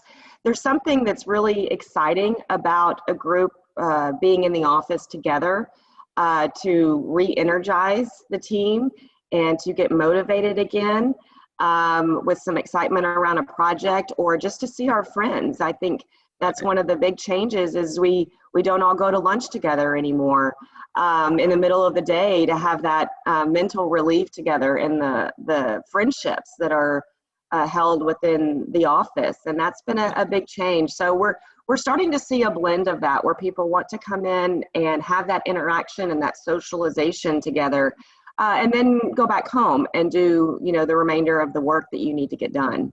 So as students now near graduation, right?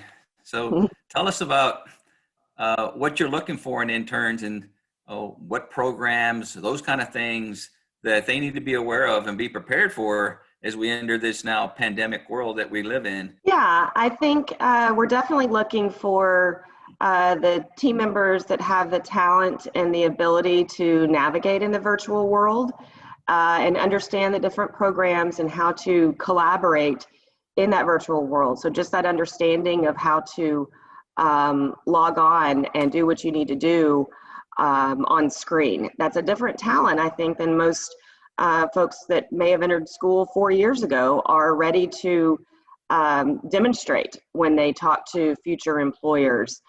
But I think one of the biggest qualities we're looking for are those with the strong communication skills to speak up before you get too far down the road and have a question. It's often hard sometimes as a recent graduate or a new hire to feel comfortable speaking up and asking the principal of design that you're working with a question, and it can be intimidating. And in this virtual world, we need to make sure that is in a comfortable environment so that you can get the best mentorship that you need in your projects and be able to have that collaboration so that we can teach and we can explore how the architectural world works together and have that open communication. It's a very different expectation. And what I'm seeing too is that it seems like interns have a lot more access to principals now, huh? And senior leadership. So they have to really learn quick on their feet. Am I wrong or am I right? I would say yes. We at Canon Design have always had a very open door philosophy to be able to share that mentorship in both directions. We're actually looking for a lot of our interns and emerging professionals to be able to teach the leadership, new things, new tools, new softwares that you can communicate more effectively to us. So you're training often, up and down. Yeah. That's right. That's right. A lot of our emerging professionals have different skills and different talents that we aren't aware of programs that are out there that can communicate design in a different way than we have traditionally practiced. And it's even more so relevant now that we are needing to do this. One software that we have been exploring in the office is called Miro, and we are finding it a very efficient tool to be able to communicate amongst ourselves virtually and capture content and information, schedules, design vision virtually on a Miro platform board that is then saved in real time for the rest of our design team to be able to explore. So we're looking at those new platforms to keep our teams engaged and communicating together. We have a couple of your interns here, huh? That's right. So why don't you talk about a little bit about their journey? And I know you told me it was kind of circuitous, so let's hear it. Yeah, so I think it was last spring in 2020 during the pandemic that Katie and Emily both applied to join Canon Design. And I think like most firms in the industry, there was some cautious optimism that we were gauging about our workload and trying to understand what projects we're going to push forward and those that may go on hold. So we were in a holding pattern, if you will, to make sure we were responsible with the talent and teams, that we didn't hire on a lot of new graduates and then have projects go on hold. So we were very cautious about when we were able to bring on new talent.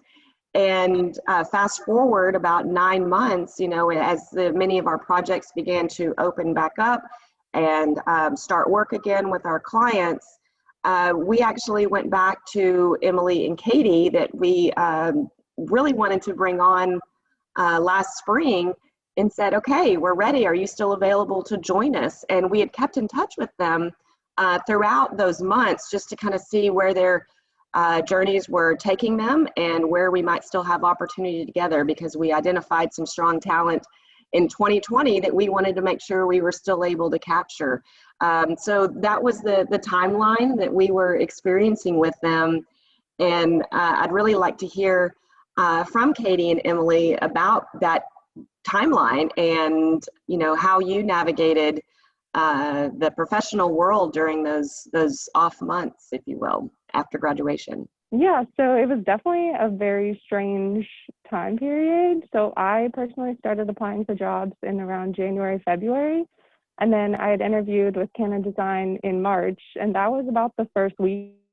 And so I had flown to Houston, and then my interview ended up being virtual. And so after that, I thought it went really well. I really connected with everyone I'd interviewed with. And so then I wasn't sure how long the pandemic would last. My school had told us we'd be back maybe in a month. Then our school went online for the rest of the semester. So I actually flew home to Florida, finished school in my bedroom at Florida, presented my thesis there. And it was just a very strange thing, graduating from your couch, thinking that it's going to be this amazing time, graduating from grad school. I'm ready to enter the professional world. And I was just on my couch in my cap and gown, just celebrating with my family. And so then I had to fly to LA to pack up my apartment because my lease was ending. And so I decided to move out to Houston, kind of in hopes that I would get this job with Canon if things tended to go well with coronavirus and everything. And so I still hadn't heard any kind of when people would maybe go back into the office. I'd kept in touch with one of the HR women here, but she still wasn't sure when the hiring process would begin again. So I actually ended up taking a job with a firm here locally. And then in December, I got a call from the Canon Design HR rep, and she offered me the job. And so I knew that this was really where I wanted to be. I just felt like in the time I couldn't turn down a job when I had no idea how long this coronavirus would keep going for. So I ended up moving here to Canada Design, and it's been the best decision. So I'm really happy here. So perseverance paid off, huh? I mean, you called and called, and well, congratulations, yes. and you're certainly with a great firm, so no doubt about that. Thank you. Yeah, I kept feeling like I was bugging the HR rep, but every couple of weeks I was like, "Hey, how's it going? Any kind of update?" Good for you. That's the way. If you want it, go get it, huh? Mm-hmm, yep. So my experience was a little similar, a little different. Actually, I applied to Canon back in, I would say, February of last year. And I was in contact with HR maybe towards the end of February and started interviews in February and March. And just like everyone else, I mean, we thought this pandemic would maybe last, a month? So I was still very hopeful. I thought, maybe everything will kind of work out how we want it to on the timeline that we originally planned it to. And what was actually unfortunate, the internship I was at in college, I had the decision right before the pandemic to either stay on there with them for after graduation or see what else is out there. So I had decided to take the route to see what else is out there, and that job ended up ending in May of 2020. And so I assumed the way things were going with Canon, I thought things would be, things that sounded very promising and that they would work out maybe after graduation. That kept getting put on hold, but of course we did keep in contact. Throughout all those months, I again bothered HR as well, just like Katie. So, but at the same time, I had to kind of see what else is out there, who else is hiring, and I kind of saw that smaller firms, they were much more open to bringing someone on because, of course, their precautions, I guess they have to follow precautions, obviously, but theirs aren't as strict because they have less people. Well, I think the one thing that I can preach to anyone that is coming into the professional world after college is patience, because I knew eventually things would work out, but it was just a matter of when. And so in December of 2021, I got the call from Canon saying, "Hey, we're ready to hire now. Are you available?" And now I'm here. So Kristen, back to you. I think you kind of touched on it before. What do you think the outlook is moving forward for firms returning back to work? And I mean, I keep hearing that after the middle of the year and most people get inoculated, things will start looking up. What are you predicting at Canon Design? What do you see, and when do you open your offices again? Oh, the crystal ball. Yeah, I think, crystal ball. It's interesting. I talk with a lot of other firms and the leadership to see what their crystal ball shows, and it varies by industry, I will say. Canon Design specializes here in Houston in healthcare and higher education, and those markets have different timelines for when the work is beginning to open back up and clients are beginning to move. I think in the healthcare industry, the needs are still there for the design and more healthcare space that needs to be available, and what kind of different healthcare space is going to be available to the communities. And higher education is looking at where their in-person classes are going to be resuming at a full-time status. So we're constantly monitoring what's going on in our industry, but we are very optimistic here about the growth of the architectural industry really having a turn for the better, if you will, moving forward into the year. When you look at how we're going to come back to the office and when we're going to come back to the office, it's likely going to be very different.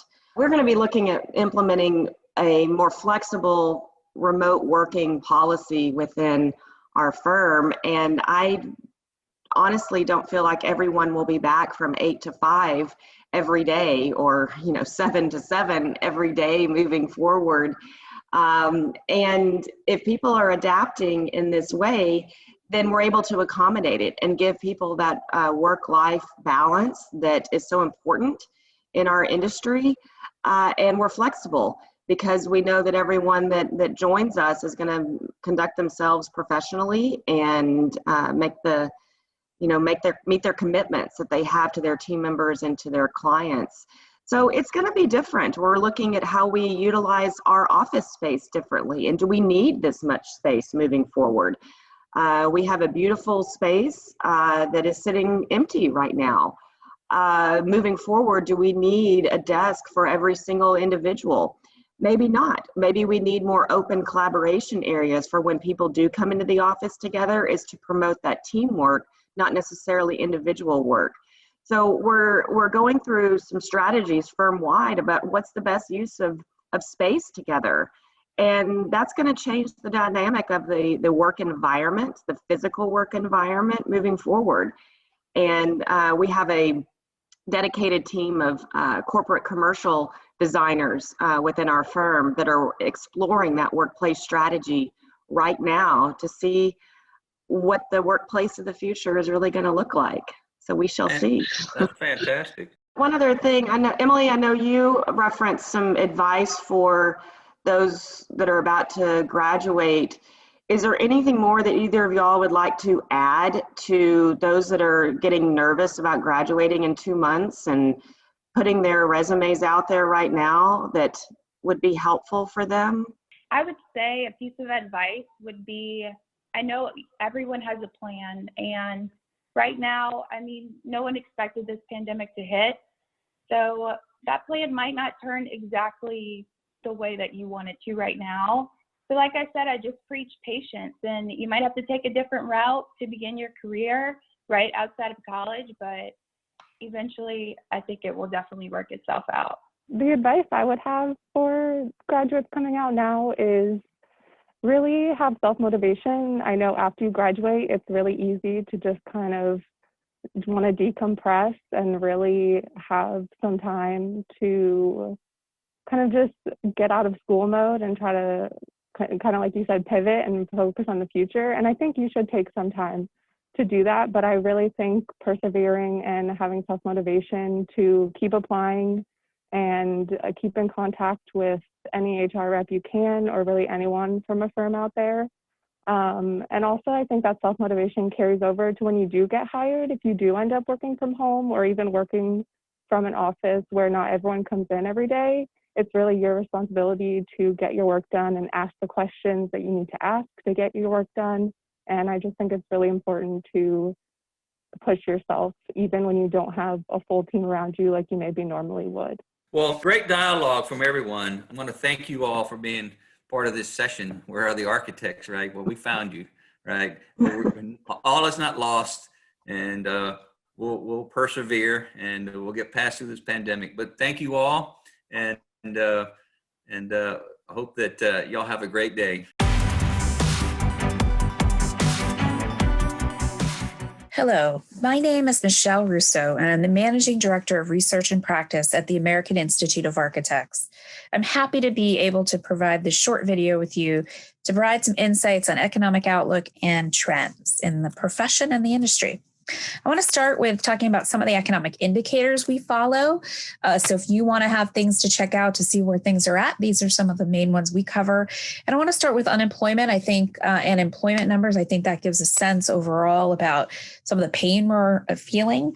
We lost a lot of jobs. The unemployment rate is still high, but it's recovered significantly from that 15% we saw in April last year, and 6% is that most recent findings. We'll get the February numbers, the end of next week, Friday the 5th.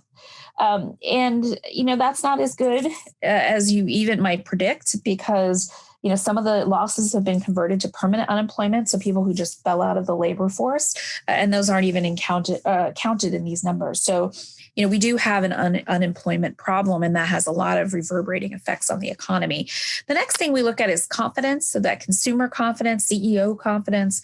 Consumer confidence is where you're seeing the effects of that unemployment numbers, and we just have not recovered.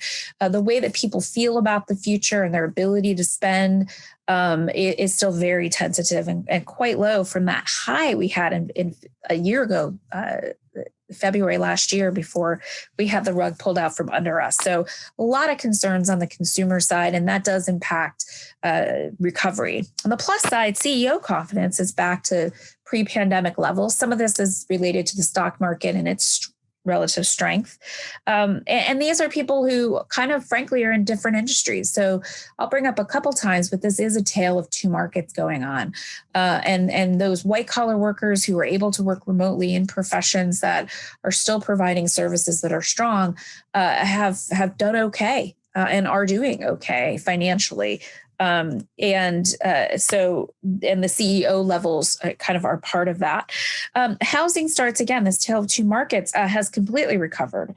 And you'll see our residential architects tell us they're doing quite well. They're very busy. Again, that part of the economy that stayed working that are like, oh, I need more space now that I'm out of my home, or we want to remodel or do some changes to our home that fit our current situation. So we've never seen a time when our residential architects have been as busy as they are right now. Retail has nicely recovered, but this again is two different markets. So yes, retail has recovered, but it has not recovered uniformly or back to the kinds of retail design and construction we had expected in the past. So this does include distribution centers. E-commerce has spiked significantly. It's now about 15% of retail sales, and a year ago it wasn't even had not even broken 10%. So these things are big changes in how we used to see space in the past, and that's going to affect how we work in the industry.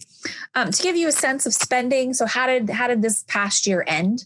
And not as bad as we might have expected. It had a decline of 2%. There were steeper declines in commercial institutional. You can see that was down about 5%. Year over year, a lot of that coming from that hotel recreation projects. No one was traveling. Conferences weren't happening. People didn't need space. Hotels were pretty empty, as well as in manufacturing sector. And then office also had a pretty steep, a pretty good decline at 4.5%. Retail again saw that growth, but again, these are the Amazons, the big box stores, the Home Depots, and distribution centers and data centers are included in that as well. So not quite the kind of market we usually would see, work we would usually see coming out of that sector. Institutional, the healthcare and education make up 2/3 of this market. So we do look at those numbers specifically. K-12 has been pretty moderate in how it ended year over year. We don't have the K-12 or higher ed broke out here, but higher ed it did hurt and is still hurting, and so that kind of brought it within that flat number that you see there, about even. End of the year, just almost a percent down.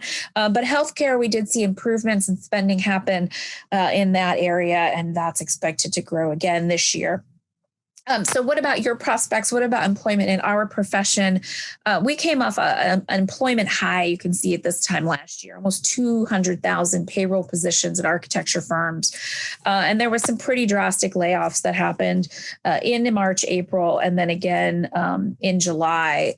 But we've seen some recovery since then, and we've seen some stabilization of those losses at about 9,500, 10,000 jobs. So that's about 4.5 down. And just to give context, we went down double digits, about 15% loss in the last recession. So not as dramatic or severe. And there's some reasons for that, but a little bit of a positive. And again, there are firms doing okay. So they are doing hiring. And so it's looking for those opportunities within that. AIA has a indicator called the Architecture Billings Index. It measures essentially how architecture firm billings are doing month over month. So it's super simple. We asked them, did your billings increase, decrease, or stay flat compared to the prior month? And just that number alone has been quite a predictor of where the construction marketplace is going in about 9 to 12 months. So this gives us a little bit about a sense about how, the end of the year might look for the profession. And if you look at the very latest numbers, third quarter numbers, and again, we had saw unprecedented drops in April of the ABI, and but it did get less bad. So fewer firms saw declines coming out of that month. We saw a tick back up in sort of October timeframe. Things were kind of opening back up a little bit, then saw a dip down the end of last year, sort of again edging back up. But we are seeing kind of, you can see this path of incline going on. There's more stabilization if you look at this by quarterly numbers, but we will see, right? So it still means we have a market that is showing more declines than growth, and so we keep our eye on when we might start to see those numbers edge up about over 50. So 50 is that line where it's kind of a stable market in terms of billings growth. When we look at the sector, so I was asked to talk a little bit about where some of the opportunities are in our marketplace. And I mentioned with single family housing, multifamily housing also not seen as precipitative drops. And these are those quarterly numbers I was saying, a little bit more stable. So that also had drops in April, but kind of came back, actually saw some leveling out in the second and third quarter of being flat billings there, which is a positive sign. We saw a drop in January. So, but some of that's, I think, siphoning off from the single family marketplace, and there's a little bit overbuilding going on in multifamily. So, but still, again, a more stable place for architects to be in. Commercial, industrial, severe declines haven't come out of that yet, but some of those places, we'll talk about some opportunities, but existing building work, renovation, remodeling, that's some of the opportunity we see coming out of that. Institutional always has, again, some more stabilized conditions, so never drops as much, but takes a little slower time to do the recovery. And again, we're still seeing firms hurt here with pretty stark decline still reported. And some positives in that, firms specializing in healthcare, again, K-12, not as bad, but higher ed really being hit hard, as well as some of the other building types that are in this market. But we wanted to get a sense where, what are your prospects? What are firms saying? What are they starting to see? Conversations with clients. And so when are they going to recover was our question. When do they anticipate their revenues are going to start to return to pre-pandemic levels? And almost a quarter, 23% say, yeah, they're already there. And again, this is because these tale of two markets, there are some strong segments of the economy and of the construction marketplace. And another 40% say, yeah, we think by the end of this year, we'll start to see that recovery, that growth happening. But we are still concerned. There's a third of firms that say it's going to take longer. It's going to be into next year, maybe even longer. And so, that's never a good sign either. And we'll keep our eye on that, as well as the ABI as we look forward. And again, another kind of reinforcing the example of housing being a little bit stronger. These are kind of that last number, that pie broken out by the different sectors. And you can see those most insecure in that. Blue sections, right? The dark blues coming later next year, and they're bigger in the commercial institutional space. And then the red, I'm already kind of recovered stronger in the multifamily residential. And so I just want to end with, what are some of those changes we see, needs coming out? What are the strengths, opportunities in the market? Some is locational decisions. There is some deurbanization that's been going on, not as severe as we might hear, but again, Permanent telecommuting gives options. Maybe I don't have to live in the city. Maybe I can go to the suburb. Maybe I can move to a small town or another city somewhere. We're seeing growth in Nashville and cities in North Carolina, in Austin, Texas. So, there are some of these smaller cities that are, we're seeing some growth. And avoidance of public transportation will change how we look at our cities. There's also that continued weak demand. So this is sort of a threat is happening in that commercial space. So less demand with popularity of telecommuting, e-commerce changing, again, distribution centers from brick and mortar, although big boxes have done well as people have kind of been home looking for able to spend in those white collar areas and don't have the opportunities to spend that money on travels or vacations. So some of those home goods sales are okay.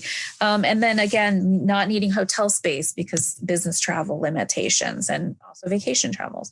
But the opportunity really is in this repurposing of commercial high-end residential space, retrofitting offices, looking at spaces differently. Can we convert some of this excess retail office hotel space into other uses? And again, the high-end rental or that part of the multifamily market might be soft, but we have a really serious affordable housing issue across cities in the United States. And maybe there's some opportunities within these existing buildings that are softer to convert into those spaces. So, some really unique places where architects' expertise come into play and can help people, the economy, the markets.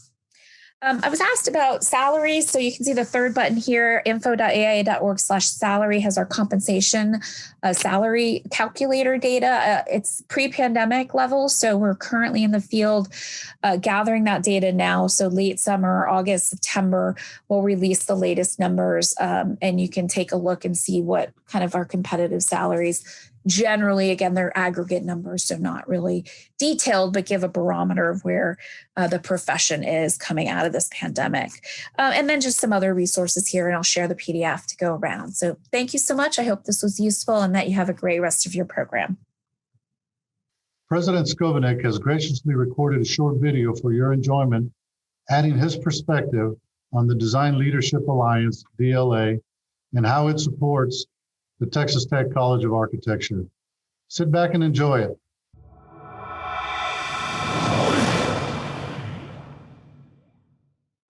Hello, I'm Lawrence Skovanec, President of Texas Tech University, and I would like to speak to you about one of the many exciting opportunities in the College of Architecture.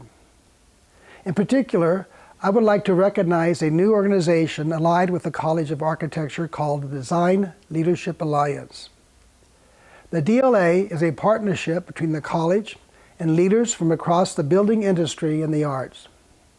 The DLA includes many college alumni and architects, but also leaders in real estate development, construction, and engineering and management, advanced fabrication, and a variety of other fields that intersect with the discipline and the profession of architecture. The DLA is focused on the promotion of the College of Architecture in a variety of ways, but specifically to bridge the gap between academics and industry. In creating these partnerships, the DLA with the college will directly assist our students through scholarships, the support of student centers activities, expansion of our students' career opportunities and networking possibilities, establishing industry and academic research opportunities for both faculty and students, and finally, reconnecting architecture and other Texas Tech alumni with the college, as well as the DLA. In the short time the DLA has been in existence, these partnerships have been real and impactful. Design Leadership Alliance is becoming an integral part of the College of Architecture, and I encourage and appreciate your support to join us as a member of the DLA. You are key to establishing important connections between the College of Architecture, the DLA, and the growing importance of our addressing the challenges of the built environment.